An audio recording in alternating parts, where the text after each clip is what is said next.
Sinawubona manje awukabi nayo lento okuthiwa i-National Executive Committee. Angani ukuthi kusho ukuthini. Senze ngamabomu.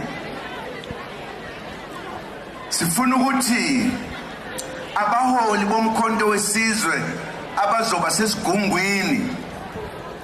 sesigungwini umuntu ozofuna ukukhethwa ukuthi abe kwi-National Executive Committee angakalokothe athi ufuna ukuba uminister. Lilokhu lisho njalo izembe kwiqembu lomkhonto wesizwe njengoba ke njengamanje selishaye isikhondla sika secretary walo leli qembu. Angiqale nje kubingelele ngikwamukele le channel eMaswiti Media Production.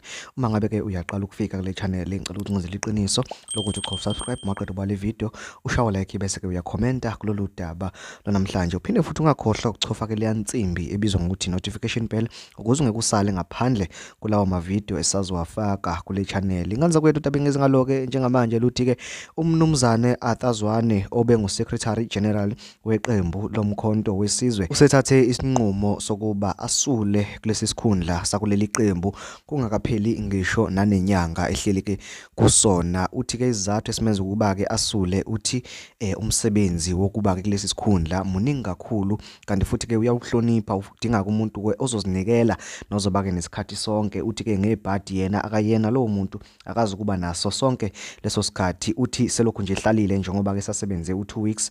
Uthi ke selokhu nje ehlalele u2 weeks lo sabe nje nenkinga enkulu kakhulu ethi uzama ukubalansisa ngapha nasemabhizinisini akhe kuvele ke kungalungi. Uthi ke ngakho ke uthatha ke isinqumo sokuthi asule kulesi sikhundla aphinde futhi athetele abanye kodwa uthi sazoqhubeka ngokuzinikela kwiqembu lomkhonto wesizwe mangabe kukhona ezinye indawo la angavala khona kodwa uthi lesi sika secretary general akazukwazi ukuba ke aqhubeke naso. Iqembu ke lomkhonto wesizwe alibangathi achitha isikhathi labeke selikhomba omusha usecretary general likhomba ke umnumzane Sifiso Maseko njengoba ke uyibona incwadi la escreenini sakho. Nganza kwethu ngicabanga ukuthi ke sonke njengoba ke silokhu sibona kulokhu kushintsha amahhovisi omkhonto wesizwe ngicabanga ukuthi ke nizokukhumbula kungakavotwa umnumzane Jacob Zuma esho ethi uma ngabe uzoba nesikhundla eqenjini awuzukwazi ukuya ke eParliament. Ngicabanga ukuthi ke laba basulayo nalaba balokhu beshintshwa ekhundleni ngoba ke ilabo abathunywa ukuthi bawomela iqembu eParliament. Uthi ke awuzukwazi ukuthi uphinde bese eParliament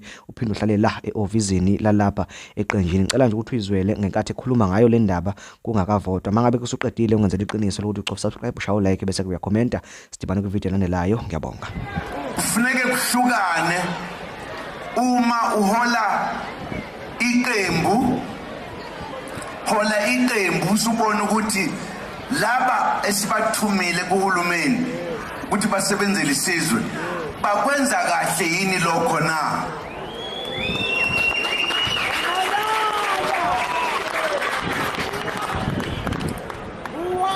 Amalungu akhethelwe ukuba abe home minister sezwana kufanele ukuthi angafuni ukuthi nami ngifuna ukuthi ngibe National Executive Committee member. Ngeke so ihlukanisa lezo zinto zombili ukuze laba abaphethe ama policies eqembu bagadela ukuthi bangabizi igebengu bantshontsha imali. Sikule nkinga nje indaba yalokho ukuthi sihlanganisa imember ye-National Executive Committee ibe uminister ibe iParliament ibe wonke. Uzozilusa kanjani umuntu? Uzozilusa kanjani? Laba ke abaphethe iparty okanye iqembu leli